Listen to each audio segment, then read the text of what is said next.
जो संख्या वो लगभग 50 करोड़ से भी ज़्यादा है। पूरे विश्व में हम आदिवासियों की संख्या 50 करोड़ से भी ज़्यादा है।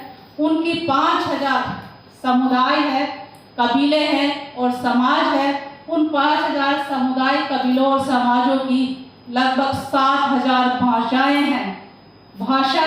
वे भाषा बोल रही हूँ, बोलियाँ नहीं बोल रही। भाषाओं में कई बोलियां समाहित होती है, फिर उनकी उपबोलियां समाहित होती है। तो आदिवासियों की भाषाएं 7000 है पूरे विश्व में, और उनकी बोलियों को जोड़ेंगे तो हजारों क्या लाखों में भी पहुंच जाएगी। लेकिन इनको सहेजेगा कौन? इनको एकत्रित कौन करेगा? इनको मतलब संगठित कौन करेगा? इनको लिखित रूप में कौन लाएगा? वो समाज जो इसका उपयोग कर रहा है। क्योंकि सरकारें आती है और चली जाती है, वो अपने अपने उद्देश्यों से कार्य करती है, लेकिन आदिवासी भाषाओं की हमेशा उपेक्षा रही है। इसीलिए हमारे पूरे विश्व में आदिवासियों की भाषाओं पर बहुत बड़ा खतरा मंडरा रहा है। इसीलिए यूनेस्को, यूएनओ ने बताया है कि इस सदी के अंत में 95% भाषाएं समाप्त हो जाएगी, विलुप्त हो जाएगी, या मतलब खत्म होने के कगार पर पहुंच जाएगी। क्यों? क्योंकि आपको जो एजुकेशन दी जा रही है वो आपकी अपनी भाषा में नहीं दी जा रही। आपको जो रोजगार दिया जा रहा है वो आपकी अपनी भाषा में नहीं दिया जा रहा। आपकी जो परवरिश हो रही है वो आपकी अपनी भाषा में नहीं हो रही। सबसे पहले आपकी भाषा को छीना जा रहा है। तो आदिवासियों की भाषा को छीनना या आदिवासी भाषा खत्म होना, किसी एक भाषा का खत्म नहीं होना, उस समाज की पूरी परंपरा, पूरी संस्कृति, पूरा इतिहास, पूरा भौगोलिक परिवेश, उन पुरखा परंपराओं को, जो सदियों से जो प्राचीन ज्ञान का जो भंडार है, उस भंडार का खत्म होना है, जो पूरी मानवता के लिए बहुत चिंतनीय है। क्योंकि आदिवासियों के जो पुरखाओं की जो सोच थी, जो चिंतन शैली थी, जो विश्व दर्शन था, आज हम पढ़े लिखे बुद्धिजीवी महानगरों में बैठ के विश्व दर्शन की बात कर रहे हैं। हमारे पूर्वज अनपढ़ रहकर भी उस विश्व दर्शन को स्थापित करके गए हैं। वो आप चाहे उनके शैल चित्रों में देख लीजिए, चाहे उनके गोधनी प्रथा में देख लीजिए, चाहे उनके जो पर्यावरण से जो सहजीवी संबंध है उन संबंधों में देख लीजिए। उन संबंधों के आधार पर ही हम पूरी मानवता को साथ लेकर चल सकते हैं। मैं बताना चाहूंगी कि विश्व में लगभग हम 90 देशों में रहते हैं और हमारी 7000 भाषाएं हैं, और इन भाषाओं के संरक्षण के लिए कहीं पर भी कोई विशेष प्रावधान सरकारों के द्वारा नहीं किए गए। इसलिए हम आदिवासियों को ही मिलकर इनके लिए विशेष प्रावधान करने होंगे, और उस पर अपने घर परिवार से शुरुआत करनी होगी। हमें अपनी अपनी मातृभाषा बोली को खुद ही लिखित रूप में लाना होगा। पुरखाओं की जो भी आपकी परंपराएं हैं, रीति रिवाज है, संस्कृति है, लोकोक्ति, मुहावरे, पहेलियां है, कहानियां हैं, या और भी कई विधाएं हैं जो बहुत महत्वपूर्ण है, बहुत ज्ञान का भंडार है, उन सबको सहेजिए। उन सबको सहेजेंगे तो आप सदियों पुरानी ज्ञान परंपरा को आने वाली पीढ़ियों के लिए और पूरी मानवता के लिए धरोहर के रूप में देकर जाएंगे। इसीलिए यूनेस्को ने विश्व आदिवासी भाषा दशक के रूप में इस दशक को घोषित किया है 2022 से लेकर 32, और इसमें जो थीम दी है 28वें विश्व आदिवासी दिवस की, इसमें परंपरागत ज्ञान के संरक्षण और प्रसारण में आदिवासी महिलाओं की भूमिका। सोचिए ये थीम क्यों दी है? क्या आदिवासी महिलाएं पढ़ी लिखी होती है? महानगरों की महिलाओं को क्यों नहीं दी गई ये थीम? क्योंकि वो नहीं जानती इन परंपराओं को, जो पुरखों की परंपराएं हैं। आदिवासी महिलाएं सदियों से, दादी की दादी, दादी की दादी, या नानी की नानी, नानी की नानी, मतलब कई पीढ़ियों, सैकड़ों हजारों सालों से वो उस पुरखा ज्ञान परंपरा को अपने लोकगीतों में, अपनी पहेलियों में, अपने पहनावे में, अपने आभूषणों में, अपने गोदनों में, अपनी लोक कथाओं में, अपनी मतलब उनकी जो भी जीवन शैली है, वो उनकी आज की पैदाइश नहीं है, वो सदियों पुरानी, हजारों लाखों सालों पुरानी वो परंपराएं हैं, जो उनके साथ गोदड़े के रूप में देखे तो वो जीवंत कैनवास के रूप में वो सदियों को लेकर चल रही है। वो गाती है या नाचती है तो वो सदियों पुरानी प्राकृतिक और पुरखा परंपराओं को लेकर नाचती और गाती है। आज भी आप आदिम प्रदेशों में, आदिवासी बहुल्य प्रदेश जहाँ पर आधुनिकीकरण नहीं पहुंचा है, जहाँ शिक्षा का ज्यादा प्रचार प्रसार नहीं पहुंचा है, वहां पर जाकर देखिए आज भी जीवन उसी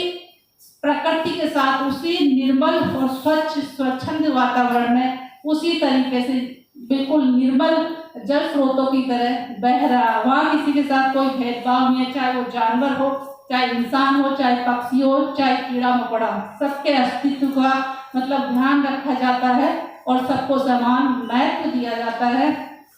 इसीलिए जो आदिवासियों की जो महिलाओं को विशेष ये मतलब महत्व दिया गया है इस थीम के माध्यम से कि पुरखा ज्ञान परंपराओं को सहेजने और उसको मतलब आगे बढ़ाने के लिए आदिवासी महिलाओं का जो योगदान है ये बहुत सर्वोपरि योगदान है और मैं इसको बहुत अनुकरणीय मानती हूँ। और 2019 में जब मैंने आदिवासी भाषा वर्ष के रूप में इसको सुना था तो मैंने भी प्रण किया कि मैं भी अपनी भाषा के बारे में काम करूं, क्योंकि मैंने अपने लोगों से पूछा तो पता तो चला कि जैसे भीलों की भीली भाषा होती है, गोंडों की गोंडी, संतालों की संताली, बोडो की बोडो, तो मीणों की मीठी भाषा है, लेकिन उसमें लिखित वर्ग में अभी तक कोई विशेष रूप से कार्य नहीं किया। डॉक्टर पिंटू कुमार ने एक आर्टिकल लिखा था रावली पत्रिका में, उसके बाद मतलब कोई लिखित कहानियां है, उपन्यास है, कविताएं हैं, बहुत कुछ लिखा गया, लेकिन मीठी भाषा विशेष संदर्भ करके उसमें लिखा हुआ नहीं है। बाकी साहित्य तो बहुत है, लेकिन मैंने मीठी भाषा पे जब काम किया तो मुझे इतना अपार भंडार मिला। और कोविड का तो जो डर है वो डर से तो मैं बिल्कुल बेखौफ हो गई है। 3 साल इतने उस पुरखा लोक में खोई रही, मैं घर में रही है, बाहर रही, हमेशा वो गीत जो महिलाओं ने, बुजुर्ग महिलाओं ने मुझे सुनाए, जो पहेलियां सुनाई, जो लोकोक्तियां सुनाई, वो मुझे इतनी ऊर्जा देती रही। और बार बार कोई कैसी भी परिस्थिति रही उस परिस्थिति से मुझे उन्होंने बहुत ऊर्जा का संचार दिया।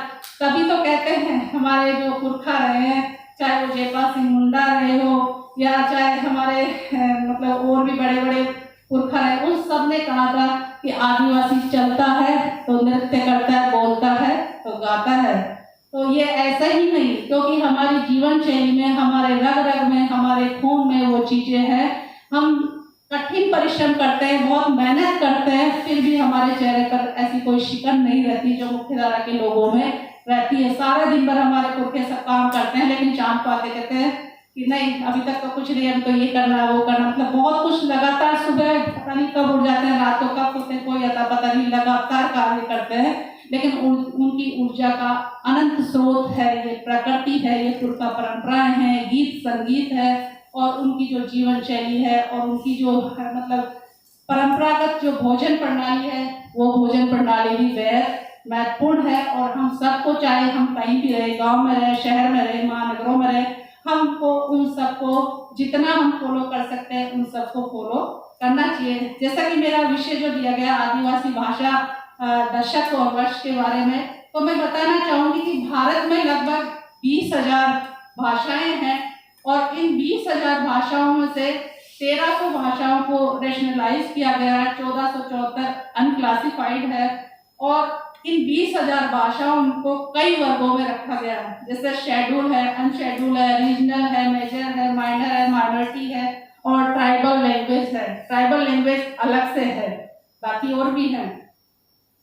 भारत की जो 20,000 भाषाएं, देखिए कितनी बड़ी विडंबना है, 20,000 भाषाओं में से सिर्फ 22 को शेड्यूल किया गया है, 22 अनुसूचित है और 99 अनशेड्यूल है।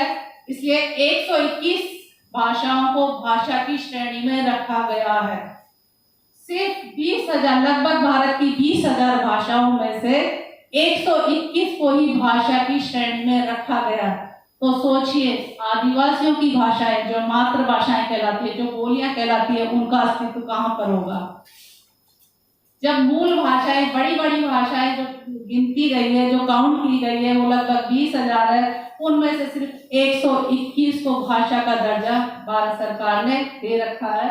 और उस 121 में से भी सिर्फ 22 को 8वीं अनुसूची में दर्ज कर रखा है। और उन 22 में पूरे विश्व की आबादी का सबसे ज्यादा आदिवासी भारत में रहता है। वो लगभग 2011 की जनगणना के अनुसार हम 11 या 12 करोड़ थे और 21-22 की जनगणना नहीं हुई कोविड के कारण, तो लगभग अंदाजा लगा सकते हैं कि हम 18 करोड़ के आसपास है।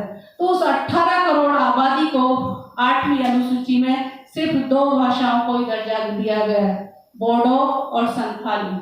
कितनी बड़ी विडंबना है। हम भारत के आदिवासी हैं, संसार के सबसे ज्यादा आदिवासी भारत में रहते हैं। पढ़े लिखे भी होंगे भारत में ज़्यादा, लेकिन सोचिए हमारी भाषाओं की क्या स्थिति है। हमारी भाषा सिर्फ आपसी संपर्क का माध्यम नहीं है, या आदिवासी भाषाएं, मातृभाषाएं, बोलियां सिर्फ आपसी संपर्क का माध्यम नहीं है, वो ज्ञान परंपरा का अकूत भंडार है जो सदियों से पुरखों से चला आ रहा है। उसमें आपका प्राकृतिक जीवन है, आपके जीव जंतु है, आपकी जीवन शैली है, आपकी संस्कृति है, आपकी परंपराएं हैं और आपका इतिहास समाहित है। और विशेष योगदान में महिलाओं का बताना चाहूंगी, जैसे हमारे पुरखाओं का बहुत बड़ा योगदान रहा है। यहाँ जितने भी आक्रांता रहे, तो हर प्रदेश की महिलाओं ने पुरुषों के कंधे से कंधा नहीं, उनसे 2 कदम आगे चलकर मुकाबला किया है। आप राजस्थान का उदाहरण लेना चाहेंगे तो वहाँ पर लाली मीणा और लुबेदी मीणा जो मतलब देवड़वाल गोत्र की, उन्होंने तुर्कों से बहुत बड़ा युद्ध लड़ा था। उनके पिता मतलब उपस्थित नहीं थे, कहीं और राज्य में गए होते, तो पीछे से आक्रमण किया तुर्कों ने। तो उन 2 महिलाओं ने, वो युवा लड़कियां थी, उन दोनों ने अपने 2 भाइयों के साथ बहुत जबरदस्त मुकाबला किया। और लोकगीतों में इनका बहुत अच्छा जिक्र किया गया है कि लाली बांध लाल लूड़ी को लाल मंडासो, तुर्क अल्लाह अल्लाह सुमरे, इस तरीके से लोकगीत है बहुत बड़ा। तो ऐसे रोंगटे मतलब खून खोलने लगता है कि हमारे पुरखा कितने महान थे। आप वीर बालिका कलसुआ कालीबाई का नाम ले सकते हैं, जो आज़ादी के महज 2 महीने पहले वहाँ के जो ब्रिटिश मतलब सरकार के जो नुमाइंदे थे और वहाँ के जो राजपूत रावल थे, वो नहीं चाहते थे कि आदिवासी प्रदेशों में शिक्षा मिले, इसीलिए वहाँ के जो अध्यापक थे उन पर हमला करवाया गया। हमला करवाते वक्त उस बालिका ने अपने अध्यापक को बचाने का प्रयास किया और उस अध्यापक को रस्सी से बांधकर गाड़ी से घसीट रहे थे वो लोग, तो उन्होंने उस रस्सी को काट दिया था। 12 या 14 साल के बीच में उनकी उम्र थी उस बच्ची की। वो खेत से मतलब चारा लेके आ रही थी, हाथ में हसिया था। उस हसिया ने मतलब उस रस्सी को काट कर अपने अध्यापक को बचाया। ये आजादी से महज 2 महीने पहले की कहानी है, एक जीवंत आदिवासी बालिका की कहानी है। हमें कल्पना लोक में तो 10-12 हाथ वाली कहानियां पढ़ाई जाती है, लेकिन वो 2 हाथ वाली कालीबाई की कहानी क्यों नहीं पढ़ाई जाती? तो हमें हमारे पुरखाओं की कहानी खुद लिखनी होगी और बतानी भी होगी। ऐसे झारखंड में आप फूलो जानो, सिगनी दही, रानी गायदुल्ली, रानी दुर्गावती, ऐसे बहुत सारे हमारे महान नायिकाएं, महापुरुषाएं रही है, जिनके उदाहरण हमके खुद को सहेजने होंगे। मैं बताना चाहूंगी कि भारत में लगभग 780 आदिवासी भाषाएं हैं। इन आदिवासी भाषाएं जो जीवित है उनका उदाहरण बता रही हूँ। 780 आदिवासी भाषाएं हैं जो मतलब कहीं पर भी इस तरीके से दर्ज नहीं है। और बताया जाता है कि यूनेस्को ने अपने मतलब एक ब्लॉग में लिख रखा है कि हर 2 सप्ताह में एक आदिवासी भाषा मर जाती है।